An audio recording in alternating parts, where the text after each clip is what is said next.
Bengal international excellence award এবং কলকাতা রত্ন সম্মান।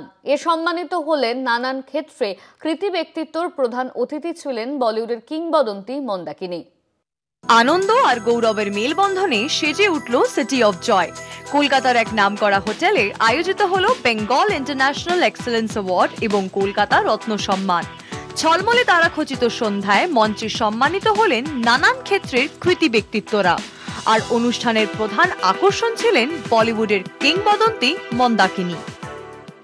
এখন যিনি দাঁড়িয়ে আছেন তিনি বলিউডের চির সুন্দরী Mandakini ma'am. How are you feeling Kolkata आके? कोलकाता तो it's a land of culture, art, films. कैसा लग रहा है पहले वो?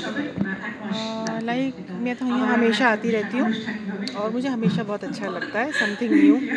और यहाँ के लोग और जो लोगों का प्यार है, स्पेशली जो म्यूज़िक डांस के लिए जो उनका मतलब एकदम बोलते हैं ना, एकदम बहुत डीपली कनेक्टेड है म्यूजिक और डांस से यहाँ के लोग। I really like that. এই অনুষ্ঠানে সম্মানিত হলেন বহু আলোচিত এবং পরিচিত তারকারা। ঋতুপর্ণা সেনগুপ্ত, চঞ্চল চৌধুরী, আবির চট্টোপাধ্যায় সহ আরো অনেকে। কলকাতা রত্ন সম্মান আজকে আমাকে দেওয়া হয়েছে এবং আমাকে যাদের সাথে দেওয়া হয়েছে তাদেরও আমি ভীষণ রিগার্ড করি। তারা আমার মনে হয় যে খুবই ট্যালেন্টেড মানুষজন, তাদের সঙ্গে একসাথে আমি অ্যাওয়ার্ডটা পেয়েছি। তাই আমি ভীষণ গর্বিত বোধ করছি যে সেই মানুষগুলোর সঙ্গে যখন আমি অ্যাওয়ার্ড পাই তারা আমার কাছে অনেক বেশি সম্মানীয় এবং অনেক বেশি ট্যালেন্টেড।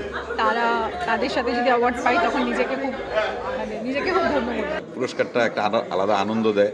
আর এখন যে পুরস্কারগুলো বা সম্মাননা, এটা হচ্ছে কাজের স্বীকৃতি। আর যে কাজটার জন্য আমি স্বীকৃতিগুলো পাই সেই কাজের প্রতি আমার দায়বদ্ধতাটা যেন বাড়ে এবং আমি যেন দর্শককে আরও ভালো কাজ উপহার দিতে পারি, সেই চেষ্টাটা বাড়তে থাকে। শুধু টলিউডের নয়, এ রাতে সম্মানিত হলেন সেই সমস্ত কৃতি ব্যক্তিত্বরা যাদের অবদান নিজ নিজ ক্ষেত্রে অনস্বীকার্য।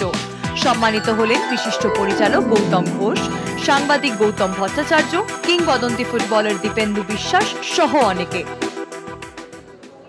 খুব ভালো। কলকাতা রত্ন সম্মানটা নিশ্চয়ই খুবই একটা নিজের একটা দায়িত্ব চাপিয়ে দেয়। বাট আমি অ্যাওয়ার্ড নিতে গিয়েও বললাম যে গৌরকিশোর ঘোষ আমাদের বলতেন যে কলকাতা শহরে সাংবাদিকতা করতে গেলে সবার আগে কলকাতা শহরটাকে জানতে হবে। এখনও সেই জানার চেষ্টাটা চালিয়ে যাচ্ছি, স্পেশালি উত্তর কলকাতা যেটা জানতাম না, মধ্য কলকাতার কোনো রাস্তা, এবং চেষ্টা করছি যে এই সাংবাদিকতায় ক্রমান্বয়ে যে চাপান উত্তর পরিবর্তন, বিভিন্ন ফর্মের পরিবর্তন, সমস্ত কিছুর সঙ্গে খাপ খাইয়ে নিতে, এবং সেই জন্য এই অ্যাওয়ার্ডটা সেদিক থেকে আমার মনে হয় খুব একটা মাল্টিভিটামিনের কাজ করবে। বেঙ্গল ইন্টারন্যাশনাল এক্সেলেন্স অ্যাওয়ার্ড এবং কলকাতা রত্ন সম্মানের আসর কিন্তু ছিল একেবারে জমজমাটি। ক্যামেরায় মনোজেশ মুখার্জির সঙ্গে আমি আয়ুষী, কলকাতা টিভি।